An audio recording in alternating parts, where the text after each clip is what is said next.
A very fresh good morning to all my dear students. In our previous class, we will discuss about the DNA replication, that it is the process in which DNA copies itself. The DNA की copy होती है, that process is known as DNA replication.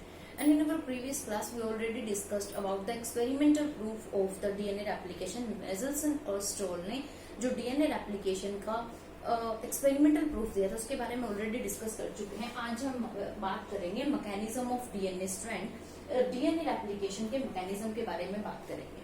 So there are so many enzymes are involved in the process of DNA replication. बहुत सारे enzymes होते हैं जो DNA replication के process में इन्वॉल्व होते हैं. First enzyme is the helicase. First enzyme is a helicase. And what is the function of this helicase? It unwind the strands. DNA strands जो है वो इस तरह से उनकी वाइंडिंग होती है, इस तरह से होती है DNA strands. We know that these two DNA strands are unwinded, coiled. इसका काम है हेलिकेज का इन strands को unwind करना इस तरह से. हेलिकेज का काम क्या है? Its work is to unwind the strands को unwind करना. सेकेंड एंजाइम आता है हमारा टोपोआइसोमेरेज. हेलिकेज का काम की अगर बात करें, जैसे कोई रोप हमारे पास है, रोप्स में क्या होती है, 2-3 रस्सियां होती है जो आपस में बट के एक रोप बनाती हैं. उन रस्सियां, वो जो जिन दो पतली पतली रोप्स रस्सियों से वो रोप बनी हुई है, तो उन दोनों को हम सेपरेट कर दें, उनको, that is the work of helicase. Topoisomerase क्या करता है, उनके अंदर टेंशन है, वो वापस से कॉइलिंग करेंगी, उस टेंशन को रिमूव करेगा topoisomerase. It removes the tension of the strands. इन्हीं स्ट्रैंड्स वापस जो है वो अनवाइंड ना कर जाए, क्योंकि एक बार वो खोल दी हमने, लेकिन उसके बाद भी रस्सी खोल देते हैं तो उसके बाद भी उसके वाइंड करने के चांसेस ज्यादा होते हैं, क्वाइल करने के चांसेस ज्यादा होते हैं, तो ये उस टेंशन को रिमूव कर देता है. टोपोआइसोमेरेज क्या करेगा? इट रिमूव्स द टेंशन, ये टेंशन को रिमूव करेगा. थर्ड एंजाइम हमारा इसमें इन्वॉल्व होता है हेलिकेज टोपोआइसोमेरेज के बाद next enzyme is the single strand binding protein. Single strand binding protein. What is the function of the single strand binding protein? What does it do? It stabilize the strands. जो DNA की strands जो हैं, जो खुल गई है DNA की strands, उन डीएनए की strands को, इन strands को stabilize करता है. It stabilizes the strands. ये डीएनए की strands को stabilize करता है, इन strands को स्टेबल रखता है, ये वापस ये कॉइल ना कर जाए, इन दोनों को अलग से होल्ड करके रखता है. This is the function of single stranded binding proteins. Next to the single stranded binding protein, DNA polymerase 1. DNA polymerase 1 का काम क्या है? हम जब डीएनए एप्लीकेशन के प्रोसेस की बात करेंगे तो वहां प्राइमर्स की बात करेंगे कि प्राइमर्स प्रेजेंट होते हैं. वो प्राइमर्स किसके बने हुए होते हैं? वो आरएनए के होते हैं. इसका काम है, it removes the primers and add nucleotide there. ये क्या करता है? प्राइमर्स को रिमूव करके वहां पर न्यूक्लियोटाइड्स, डीऑक्सी न्यूक्लियोटाइड्स ऐड कर देता है. It removes the primer and adds there deoxy nucleotide. 4 enzyme तो हो गए हमारे ये. First is the helicase that unwind the strand. Second is the topoisomerase that removes the tension between strands.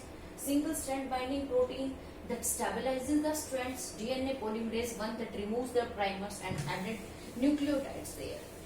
Next enzyme is the DNA polymerase, DNA dependent RNA polymerase या primase भी जिसको बोलते हैं.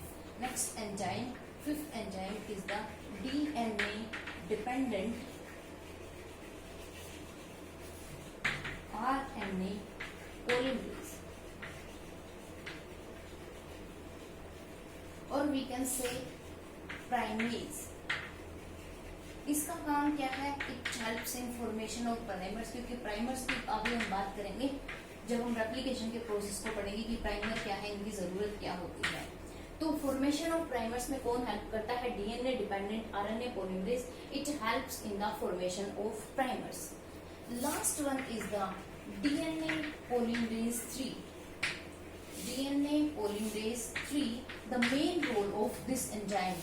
DNA replication में main role जो है DNA polymerase का है, जो नई स्ट्रैंड की फॉर्मेशन होती है, या फिर हम बात करें रेप्लिकेशन का ओवरऑल प्रोसेस है, या जो फॉर्मेशन ऑफ न्यू स्ट्रैंड्स बनती है, जो फॉर्मेशन ऑफ न्यू स्ट्रैंड, उसमें किसका रोल है?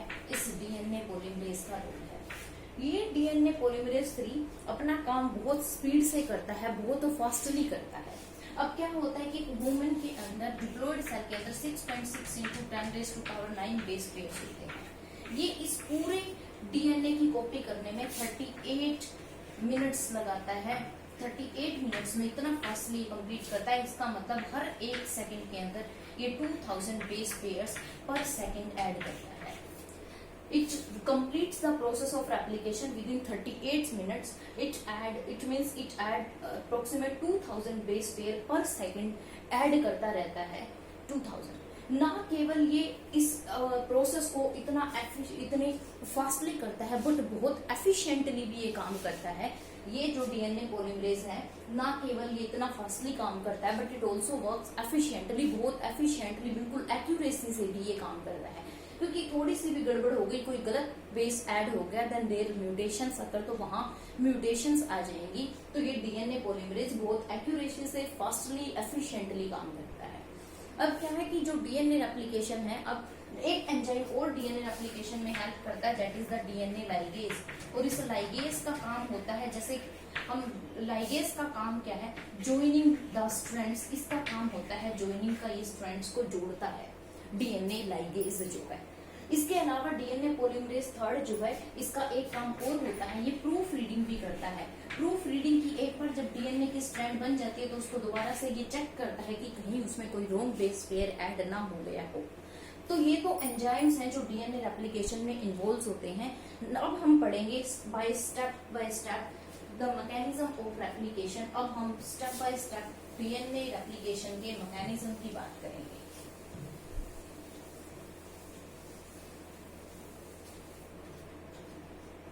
सबसे पहले हम मैकेनिज्म की बात करेंगे, mechanism of DNA replication.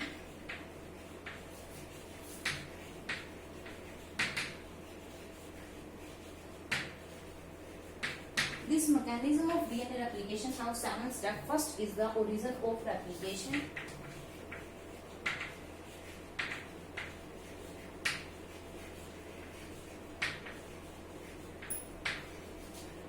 Second is the activation of deoxynucleotide.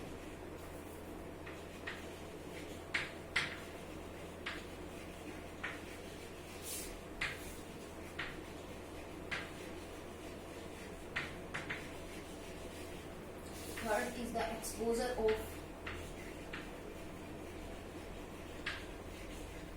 parent strand.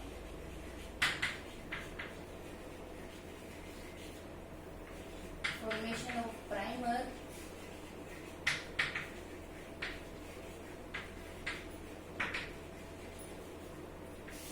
Fifth is the base pairing. Sixth one is the formation of new strand.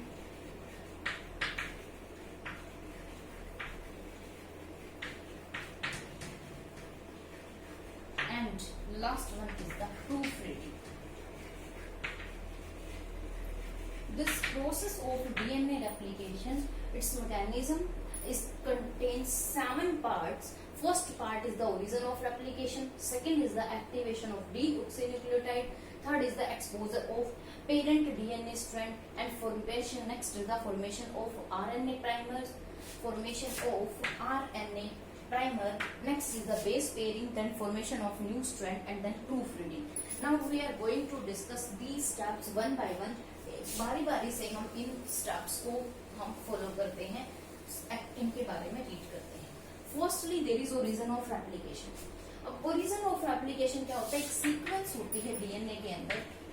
There is a sequence of nucleotides in DNA, या एक nucleotides की एक sequence होती है, base pairs की एक sequence होती है, फ्रॉम वेयर रेप्लिकेशन स्टार्ट्स, जहां से रेप्लिकेशन स्टार्ट होती है। ये वो सीक्वेंस है न्यूक्लियोटाइड्स की, या वो बेस पेयर्स की सीक्वेंस है डीएनए के बीच में, जहां से रेप्लिकेशन स्टार्ट्स होती है। इसको हम ORI भी बोलते हैं, ओरिजिन ऑफ रेप्लिकेशन। डीएनए की रेप्लिकेशन जो स्टार्ट होती है वो ऐसा नहीं है कि ये इस तरह से ये डीएनए का मॉलिक्यूल है और इसमें जहां से दिल करे वहीं से रेप्लिकेशन स्टार्ट हो जाए। इसमें मान लिए यहाँ पर अगर डीएनए ओरिजिन ऑफ रेप्लिकेशन है तो रेप्लिकेशन का प्रोसेस जो है वो यहाँ से स्टार्ट होगा। अब प्रोकैरियोट्स और हम बैक्टीरिया की बात करें, अगर हम बात करें प्रोकैरियोट्स की, अगर ओरिजिन ऑफ रेप्लिकेशन नहीं होगा, ये एब्सेंट होगा, तो रेप्लिकेशन स्टार्ट नहीं होगी। If origin of replication is absent, in absence of origin of replication no DNA replication takes place. Prokaryotes के अंदर और डीएनए के अंदर सिंगल ओरिजिन ऑफ रेप्लिकेशन होता है, सिंगल ओराई सीक्वेंस, एक ही सीक्वेंस प्रेजेंट होती है, ये यूनिरेप्लोनिक है। जबकि अगर हम बात करें यूकैरियोट्स की, तो यूकैरियोट्स के अंदर बहुत सारी, यूकैरियोट्स के अंदर मैनी ओरिजिन ऑफ रेप्लिकेशंस प्रेजेंट होते हैं, बहुत सारे, तो ये मल्टी रेप्लोनिक होते हैं कि कहीं से भी इनके अंदर रेप्लिकेशन स्टार्ट हो जाती है। These are multi replicon. ये तो था सबसे पहला स्टेप हमारा ओरिजिन ऑफ रेप्लिकेशन का। नेक्स्ट हम बात करते हैं activation of डीऑक्सीन्यूक्लियोटाइड।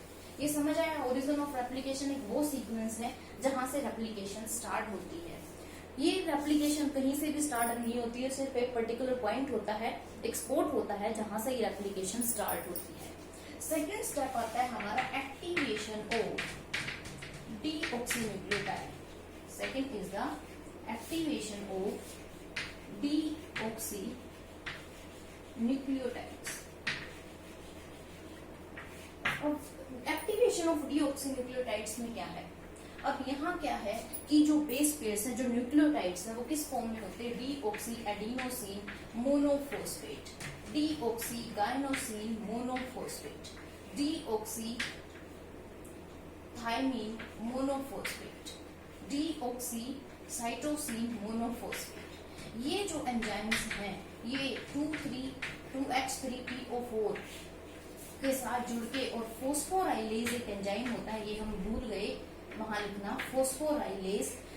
This enzyme convert these into ATP, DGTP, DTTP, DCTP, यानी कि जो मोनोफॉस्फेट है, MP मतलब मोनोफॉस्फेट, सिंगल फॉस्फेट है, वो किस में कन्वर्ट कर देगा, ये फोस्फोराइलेज एंजाइम इनको किस में कन्वर्ट कर देगा, ट्राइफॉस्फेट में।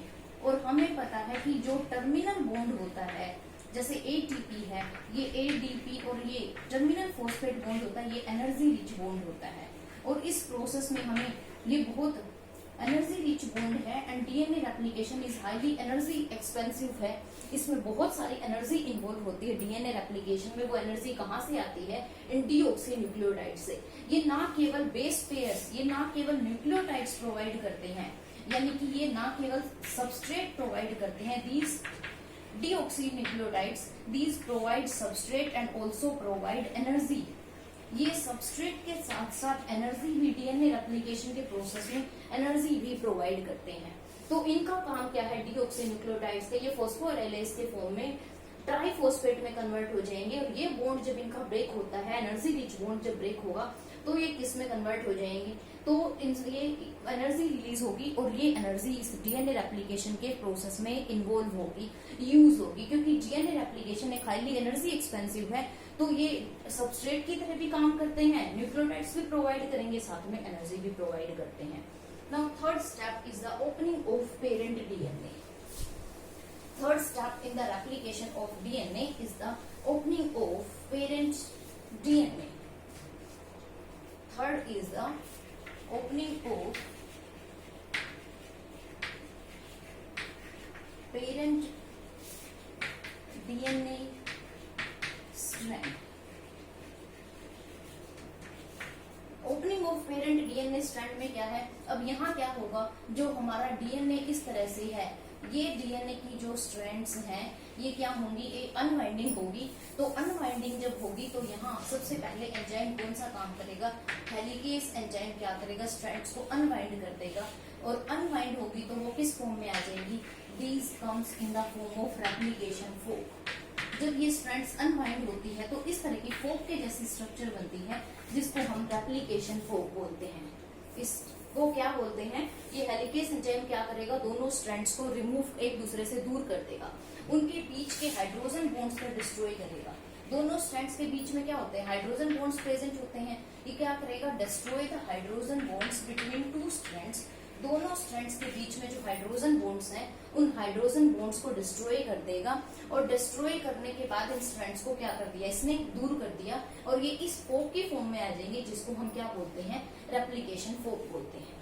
अब इसके ये स्ट्रैंड्स अनवाइंड हो गई, अब अनवाइंड होने के बाद ये दोबारा से भी इनकी बाइंडिंग हो सकती है, दोबारा से भी ये इस तरह से क्वाइल कर सकती है, ये रिमूव कर दी हमने, दोबारा क्वाइलिंग इनकी हो सकती है। तो इसके लिए यहाँ पर जो है कौन सा एंजाइम प्रेजेंट होता है, यहाँ पर एंजाइम होता है टोपोआइसोमेरेज। ये टोपोआइसोमेरेज क्या करेगा, इन स्ट्रैंड्स की यहाँ से अनवाइंड ना कर जाए, इनकी टेंशन को रिलीज कर देता है। इसका काम क्या है, हम ऑलरेडी डिस्कस कर चुके हैं, release the tension of the strands, कि स्ट्रैंड्स की टेंशन को रिलीज कर देता है, कहीं वो दोबारा से अनवाइंड ना कर जाए, वो काम है टोपोआइसोमेरेज का। और यहाँ पर प्रेजेंट होता है सिंगल स्ट्रैंडेड बाइंडिंग प्रोटीन, हम डिटेल में उसका नाम लिख चुके हैं, हम लिखते हैं सिंगल स्ट्रैंडेड बाइंडिंग प्रोटीन, ऐसे स्ट्रैंडेड बाइंडिंग प्रोटीन। यहाँ पर सिंगल स्ट्रैंडिंग बाइंडिंग प्रोटीन होता है that stabilises these two strands, जो इन दोनों स्ट्रैंड्स को स्टेबलाइज रखता है, इनको दोनों को वापस नहीं आने देता, इनको स्टेबल करके रखता है। और ये जैसे ये एंड जो है डीएनए का, ये है 3' 5' to 3' and this is the 3' to 5' end. This is the opening of parent DNA strands. In next video we are going to discuss about the next 4 steps.